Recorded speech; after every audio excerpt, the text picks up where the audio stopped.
क्या आप जानते हैं कि हनुमान जी का जन्म एक सामान्य घटना नहीं, बल्कि एक दिव्य योजना थी, जिसमें भगवान शिव, वायुदेव और कई देवताओं का आशीर्वाद था। तो कथा शुरू होती है अप्सरा अंजना से। बहुत प्राचीन समय की बात है। स्वर्ग में एक सुंदर अप्सरा थी, अंजना। एक दिन अप्सरा अंजना ने भूलवश एक ऋषि की तपस्या भंग कर दी। ऋषि ने क्रोधित होकर उन्हें श्राप दिया, तुम्हें वानर रूप में धरती पर जन्म लेना होगा।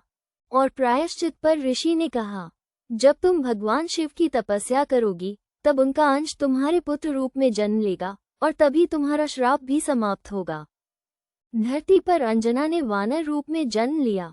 समय बीतने पर उनकी भेंट हुई राजा केसरी से, जो सुमेरु पर्वत पर रहने वाले एक वीर वानर योद्धा थे।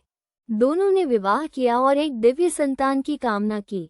अंजना ने संतान हेतु भगवान शिव की घोर तपस्या की। वो गुफाओं में, पर्वतों पर और वन में एक पैर पर खड़ी होकर शिव का जाप करती रही। उनकी भक्ति से प्रसन्न होकर भगवान शिव प्रकट हुए। उन्होंने वरदान दिया, तुम्हारा पुत्र मेरा अंश होगा, बुद्धिमान, बलवान और भक्ति का सागर होगा। उधर अयोध्या में राजा दशरथ पुत्रेष्टि यज्ञ कर रहे थे।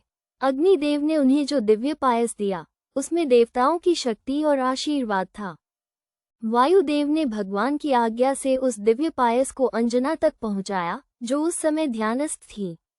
जैसे ही अंजना ने वो दिव्य आहार ग्रहण किया, उनकी कोख से एक दिव्य तेज प्रकट हुआ।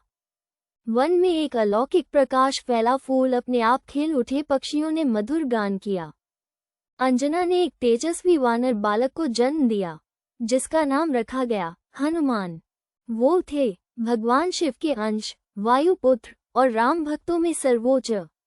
हनुमान जी का जन्म सिर्फ एक कथा नहीं, बल्कि एक संदेश है कि जब तप, श्रद्धा और भक्ति एक साथ हों, तो दिव्य चमत्कार जन्म लेते हैं। जय श्री हनुमान। अगर आप भी हनुमान जी के भक्त हैं, तो कमेंट करें, जय बजरंगबली।